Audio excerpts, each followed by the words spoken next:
students. Today we are going to begin with chapter number 10, that is Antarctica. Okay. Now can you locate Antarctica on the map, world map? This part is fully Antarctica, right? Now Antarctica is the coldest, windiest and least populated of all 7 continents in the world. It is known to have highest average elevation among all the continents. Antarctica is a desert, please underline, with annual precipitation of only 200 millimeters along the coast and far less inland. That means along the coast only there's little rainfall. Okay, it does not rain or snow a lot in Antarctica. Please underline. However, when it does snow, the snow does not melt and builds up over many years to make large thick sheets of ice called ice sheets. So in case, even if the snow falls, what happens? It does not melt and keeps on piling up on each other and they make thick sheets of ice called ice sheets. Then you can underline the definition from the bottom of the page. At the bottom of the page, a layer of ice covering an extensive tract of land for a long period of time. Clear?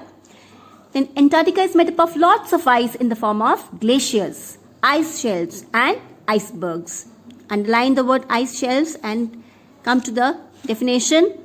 What is ice shelf? A floating sheet of ice permanently attached to a landmass. Clear? And what are icebergs? Is a large piece of ice that has broken away from a glacier. Glacier is a big mass of ice, right, at the shore and floated out to sea. Now, the temperature in the winter is cold enough to freeze water. So, temperature is too cold that even the water gets frozen. The temperature within Antarctica varies as the temperature at the center of Antarctica is much colder than the temperature on the coast. That means the central part of Antarctica is very cold as compared to the coastal areas. Clear? It was not until 1840 that Antarctica was recognized as a continent. The Antarctic is a cold remote area in the southern hemisphere. Remote means the lonely area, a far away area in the southern hemisphere, encompassed by the Antarctic convergence. Please underline Antarctic convergence. Antarctic convergence is a curve continuously encircling Antarctica, varying in latitude seasonally, where cold northward flowing Antarctic waters meet. You may underline this much. It's a curve continuously encircling Antarctica, okay, where cold northward flowing Antarctic waters meet the relatively warm waters of the sub-Antarctic. It's a place where the warm waters and the cold waters meet each other. The Antarctic covers approximately 20% of southern hemisphere. Please underline. Antarctica is the 5th largest continent in terms of total area. It is larger than both Oceania and Europe. Antarctica is a unique continent in that it does not have a native population. It does not have no people reside in Antarctica. Native population refers to people living in Antarctica. You will not find anyone living in Antarctica. There are no countries in Antarctica. Although 7 nations claim different parts of it: New Zealand, Australia, France, Norway, the United Kingdom, Chile and Argentina are the countries that stake claim on the icy continent. What do you mean by stake claim? That these countries, they say that Antarctica belongs to them, right? India also has research centers which are operational in Antarctica, namely Bharti and Maitri. Please underline, these are the research centers of India. Its first research center, Dakshin Gangotri, was buried in ice and later abandoned. Means it was destroyed in 1990 to 1991. So, now latest research centers are Bharti and Maitri. This was the first research center. Next, Antarctica is located in the South Polar region. Southern part, polar region. Okay, the continent is 4 times as large as India. That means 4 times of India is Antarctica. It is mainly divided into two parts. The eastern part, which is vast, is called Great Antarctica, and the western part, which is smaller, is called Lesser Antarctica. Please underline.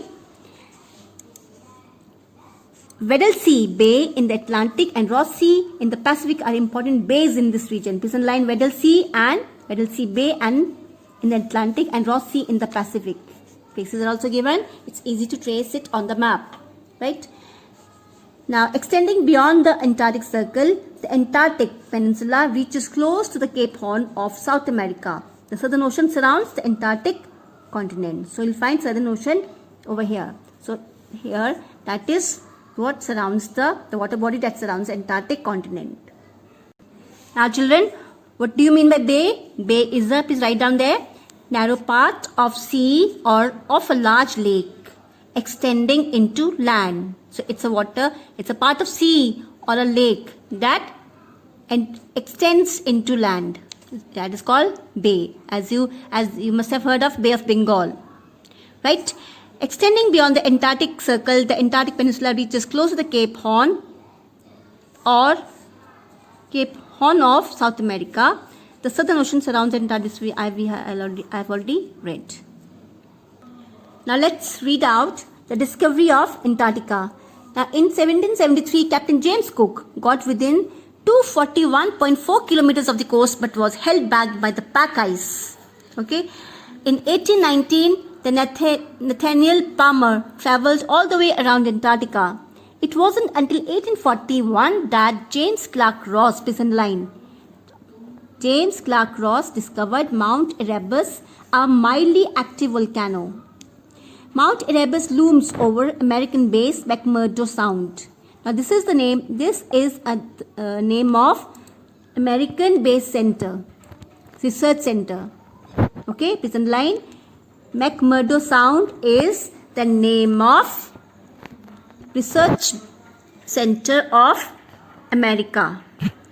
So, Mount Erebus looms over American base at 3,794 meters in height. He also discovered the 60.96 meters ice cliff, the Ross Ice Shelf, which is a floating ice mass, sometimes 1,000 feet thick. However, it took people until 1900s to return on foot. The 20th century saw a race among the nations to reach the South Pole. Are you getting my point? So people all just wanted, these were the great adventurous people who just wanted to discover Antarctica but were unsuccessful. It was James Clark Ross who discovered Mount Erebus. He was able to discover Mount Erebus. The Norwegian explorer Roald Amundsen reached the South Pole in 1911. He was closely followed by the British explorer Captain Robert Scott. The remains of Captain Scott and his team and a few diaries and letters were later discovered by a rescue team. Many scientists and explorers have since visited Antarctica and have carried out detailed studies. An international treaty has ensured that base camps in Antarctica are set up only for scientific purposes. Teams from various countries, including India, have set up camps and observatories. Now let's discuss about the land. The continent of Antarctica is almost circular. Okay, most of Antarctica lies to the south of Antarctic Circle.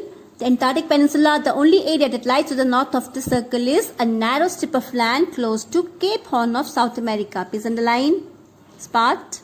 Okay, what is Antarctic Peninsula? It is the only area that lies to the north of the circle. Which circle? Antarctic Circle, right?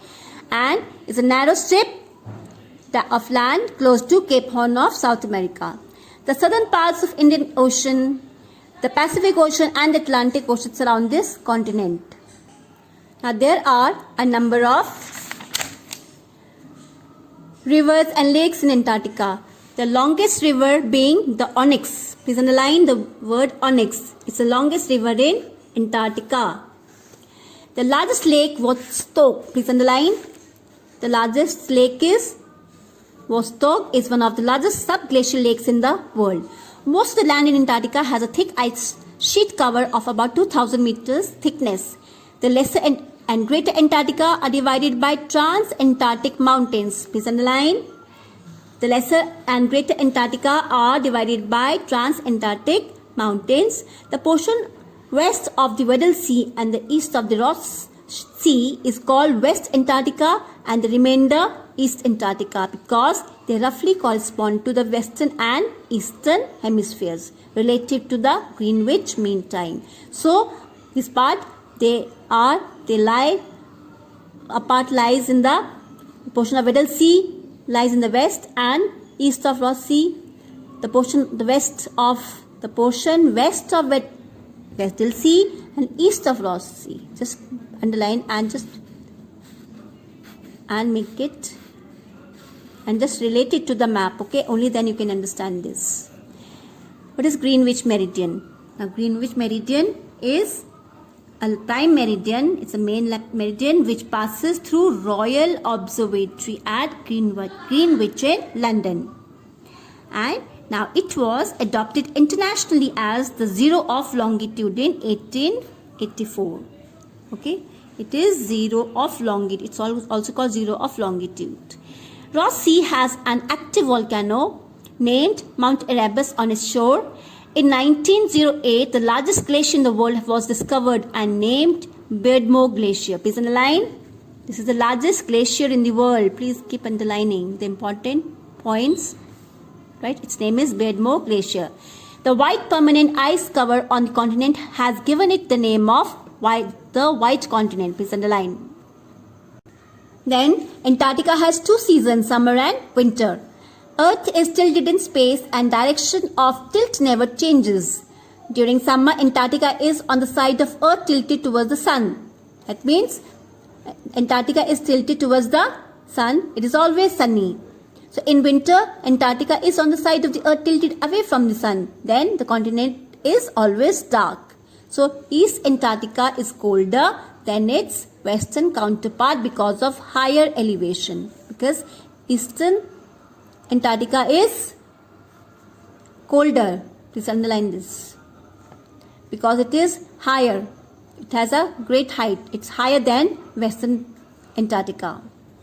Antarctica experiences summer from November to February. Please underline. It's very interesting to know the summers are in November to February, and even then the temperature is 0 degrees centigrade. In these months, the sun never sets and it shines for 24 hours a day. Only in some areas the temperature rises to just above 0 degree centigrade. Now winter months last from May to August, when there is darkness for 24 hours a day and temperature drops from minus 0 degree centigrade to minus 40 degree centigrade. See, the geographic fact, the lowest natural temperature ever directly recorded at ground level on the earth is minus 89.2 degrees centigrade. That is almost equal to minus 128.6 degree Fahrenheit. Yeah. In terms of Kelvin, it is 184.0. At the Soviet-Vostok station in Antarctica on July 21, 1983 by ground measurements. Clear? Now, strong cold and swift winds. Swift is fast winds that blow around the year, but it is calmer at the center of the cold continent. So, strong winds, cold winds, and swift winds keep blowing throughout the year. But at the center of the cold continent, the wind is calm. The central part of continent around the South Pole is relatively calm. During the spring, the level of ozone above Antarctica falls significantly, forming ozone hole. Now we have read this also. What is ozone hole? Ozone hole is a severe depletion of stratospheric ozone in late winter and early spring in Antarctic. Okay, severe means it's severe to a great extent. Okay, it's a depletion of stratospheric ozone. And when does it take place? In late winter and early spring, right? Then this hole was first appear over Antarctica because atmospheric and chemical conditions unique to this region increase the effectiveness of ozone destruction by reactive halogen gases. This has become a cause for great concern for the scientists, as this increasing ozone hole is letting in harmful ultraviolet radiation from the sun. So because of that hole created, the ultraviolet rays enter into the the surface of this layer, right? So it's a matter of great concern now. Scientists are just finding out ways to prevent it. Now, resources. Explorations by experts point towards the presence of minerals such as coal and iron. It is found that coal and iron are buried under the layers of ice. There is indication that gold, petroleum, nickel, platinum, uranium, chromium and various other metals are present in Antarctica. So these metals are present in Antarctica, but till the right technology is developed to cut through the layers of ice, it would be almost impossible to explore this area for minerals. That means you can find minerals under the thick cover of ice, but there is no technology developed till now which could extract the minerals. Okay. Also, the international treaty signed by 12 nations does not permit the exploitation of minerals in this region. So there are 12 nations who have signed a treaty that nobody would interfere in the working of this place. And scientific research and meteorology is permitted, but the icy continent is protected by commercial exploitation of resources. The 1991 Atlantic Treaty banned mining activities in Antarctic for the next 50 years. It's not allowed. There's ban. The mining is banned in Antarctica. Nobody is allowed to extract or mine minerals from this place. Since Antarctica is basically a cold desert, it does not have much natural vegetation. As the continent is mostly covered by snow throughout the year, you know that this area is covered with snow throughout the year. Therefore, very few plants grow here. There is no soil to support vegetation. Obviously, it's covered with ice throughout. Therefore, there's no soil to support vegetation. So plants are scarce. Scarce means very less. In terms of vegetation, only lichens and moss are available. You'll find only lichens and moss if you talk about vegetation. These grow in only some parts of continent during the so-called summer months, and they grow during summer months. The absence of natural vegetation also influences the fauna of this region. Obviously, what is fauna? The animals. So, if there are no vegetation, there is no vegetation in the area, how will the animals come? No, over here. So, there is no chance of animals to be found here. With only lichens and moss, the wildlife mostly depend on the surrounding water bodies for its sustenance. Now, fauna of Antarctica includes penguins, please note down, whales, seals, and some seabirds like snow petrel, albatross, prawns, gulls, and cormorants. Please underline. Turn the next. Now, Adelie penguins are the most common, and the seabirds mainly feed on krills in the sea. Krill meat is high protein content. Please note down. Up till here we are going to read now. The next video will start with expeditions to Antarctica.